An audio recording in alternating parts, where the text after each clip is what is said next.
Hello and welcome to my presentation about Bree's Law. What is Bree's Law? In Alaska, Bree's Law teaches children in grades 7 through 12 about dating violence. It teaches teens to develop healthy relationships. It teaches supportive communication skills. It teaches how to recognize the warning signs of an abusive relationship. And finally, it gives information on where a child or student can go for help. Why Bree's Law? Why did I select Bree's Law? Because I will be teaching in Alaska, and unfortunately, Alaska is a state where violence is often perpetrated against women. Some sobering statistics are that Alaska is number 1 in the United States for violent crime. Anchorage and Fairbanks are number 2 and 3 in the list of cities in the U.S. where women face the most violence. Women in Alaska are twice as likely to be killed by a partner than in any other part of the U.S. Alaska leads the nation in rapes per capita, more than 3 times the national average. Half of women in Alaska have experienced an abusive relationship, yet only 3% report to the authorities and only 6% report to family members. It is therefore critical that teachers in Alaska can teach their students about this problem that often will begin during the teenage years. Also tells us that teens who are abused in dating relationships are more likely to succumb to post-traumatic stress disorder, alcoholism, eating disorders, suicidal thoughts, and even violent behavior.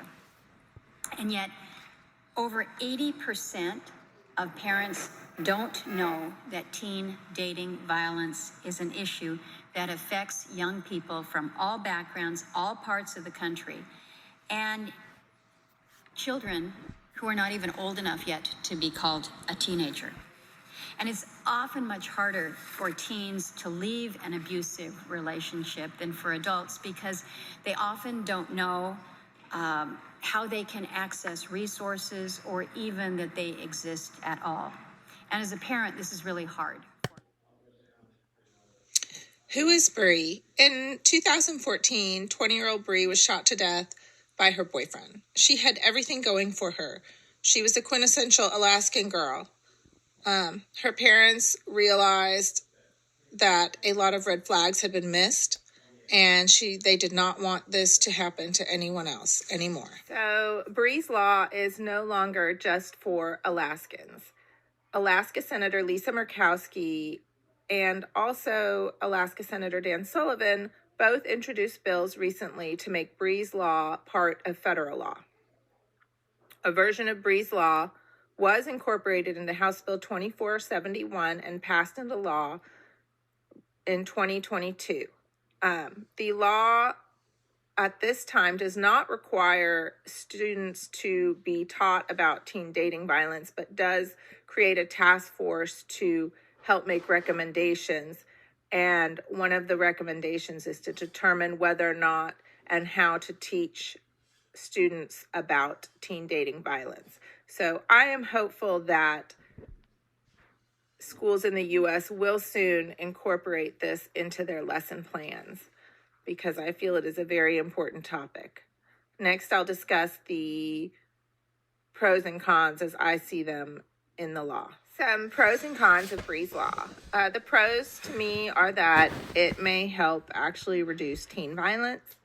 It will help children identify the signs of dating violence, help them to become comfortable talking about the topic, and teaches children where to go for help. The cons are that some parents may feel concerned about whether the topic is appropriate for their children. In Alaska, there is no ability for parents to opt out.